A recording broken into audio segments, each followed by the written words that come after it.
Whoa, back again. Alright, well, just watched a metamorph video. Got me thinking again about these words we use and such. Like pessimist. His video was kind of dark. It was a lament. Sad, sacky. And depressive. People use that kind of rhetoric because somebody is paying attention to a part of the movie, a part of the story that's dark and sad and lamentable. You often see that in a movie. There'll be parts of the movie that are fun and the hero and the fighting and the blah blah blah, and then there'll be the part where, I don't know, yeah, like in that Mel Gibson one with all the sword fighting and such. Freedom, whatever. The wife gets killed. And so you could just run that part in your head and just run that idea, that theme, and the low of that, the darkness of it, the bleakness of it. And yes, okay, so somebody's going to say, well, you're not seeing the whole movie. Well, actually, the rest of the movie kind of sucks too. A lot of, mayhem, betrayal, and you have this little moment. This little moment of, chasing some tail, a little French tail, I think, and that makes it all okay. And that's sort of how we work, and that's how we function, and it is sort of bullshit. So anyway, but getting back to words and labels and shit. So that stupid, inspired I am, is fulfilling her. She is the definition of retard, or even skanky cunt, but she's just being a bitch. Playing these word games all the time, and that's the game they play. So now, it's bad enough when people mislabel you, but now they want to unlabel you. They don't want to allow you to have access to a description. And so an anti-natalist can only be one kind of anti-natalist now. They can only be anti-natalism until population is stabilized, whatever that might mean. And if you're anything else, if you believe in anything else, if you believe in reducing population, you're not an anti-natalist, you're something else. It's just bullshit. You can be against procreation, pregnancy, perpetuation, birthing, to any level, and be described as anti-birthing. It's a means to an end, and you can be achieving different ends through the means. So you're still qualifiable.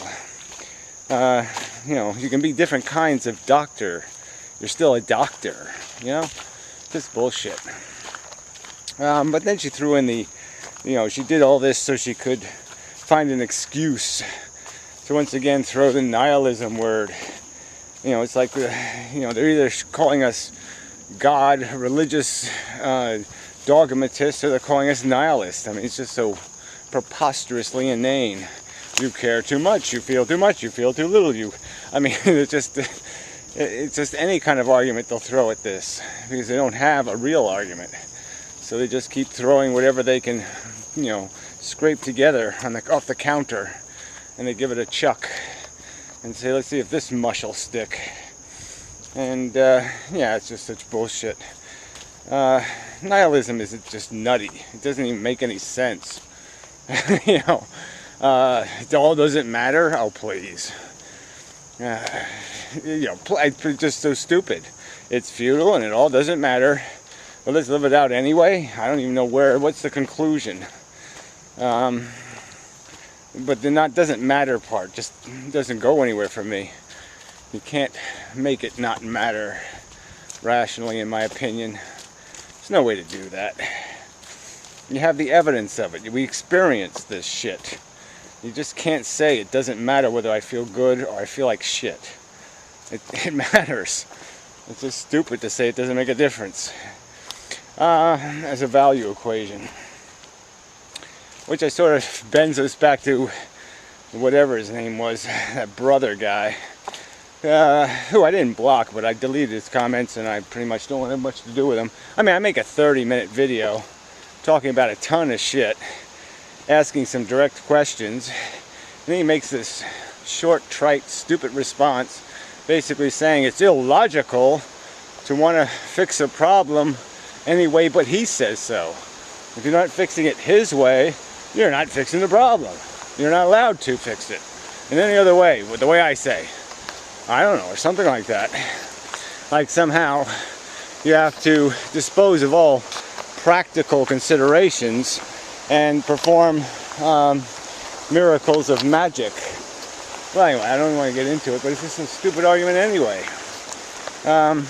If there was something going on and it was your job to stop it, you'd have to come up with strategies to stop it.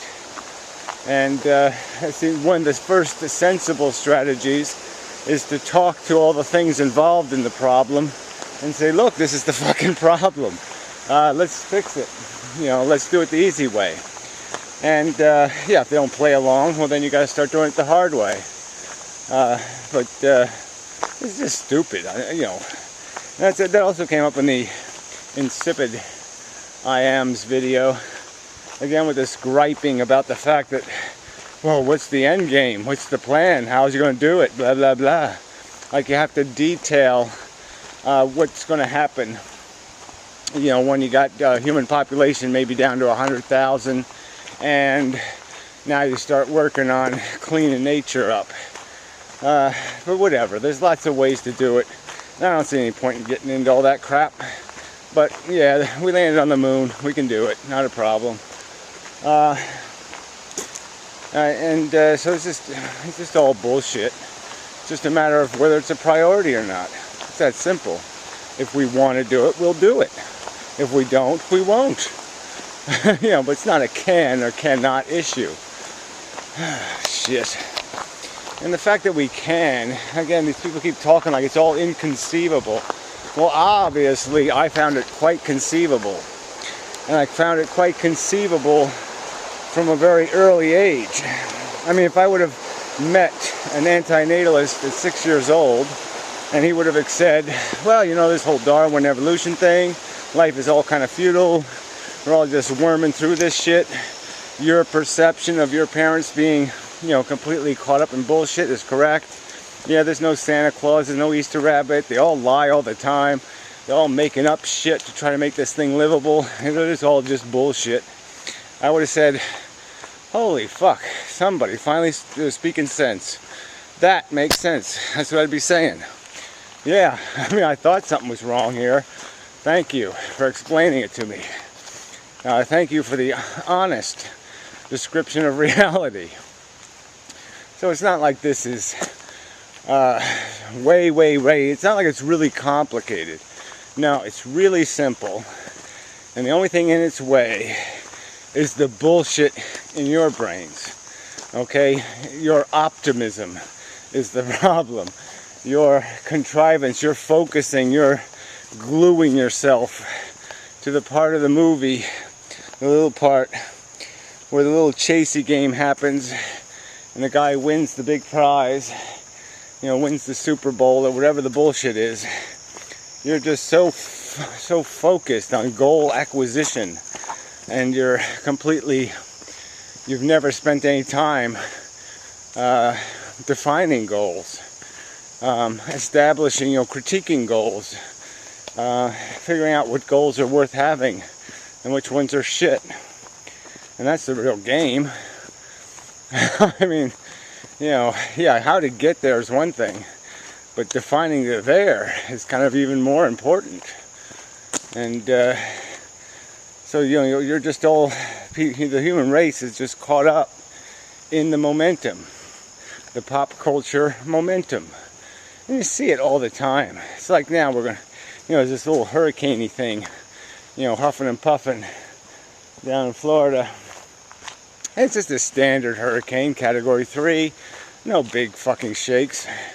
But because it's been a little while since one crashed into us, you know, everybody's, you know, the media's got everybody stirred up, like, It's the biggest disaster since disaster ever was invented. And yeah, well, it could be. With each hurricane, there's a chance of that. So they can sort of pretend they're being honest. But the truth is, it'll likely do the same thing all the other hurricanes do, which is if it goes inland, it'll run out of gas. And if it stays out to sea, it'll end up too far away to do much damage. But, you know, there's that middle, you know, once in a whatever 100 or 200 times where yeah, it wiggles just right and it nails you with a little extra.